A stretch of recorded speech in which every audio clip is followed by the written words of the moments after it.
ഇന്ന് കോവയ്ക്ക തോരനാണ് നമ്മൾ വയ്ക്കാൻ പോകുന്നത്.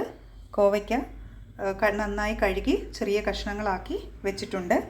അതുപോലെ തന്നെ അതിനാവശ്യമായ തോരൻ വയ്ക്കാൻ ആവശ്യമായ തേങ്ങ, ജീരകം, കാന്താരി മുളക്, ചെറിയ ഉള്ളി, കറിവേപ്പില എടുത്തു വെച്ചിട്ടുണ്ട്.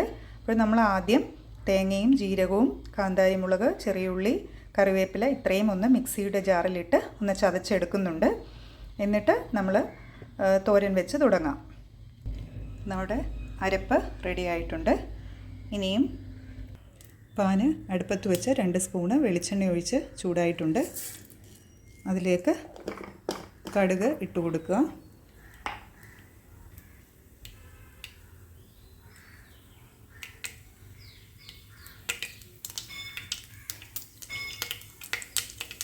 കടുക് പൊട്ടി വരുമ്പോൾ നമ്മൾ ചതച്ച് വെച്ചിട്ടുള്ള തേങ്ങ ഇട്ട് കൊടുക്കുക.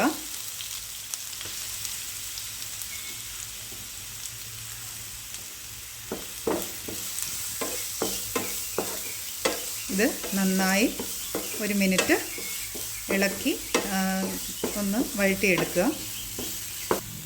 അത്യാവശ്യം 1 മിനിറ്റ് ഇളക്കി കൊടുത്തിട്ടുണ്ട്.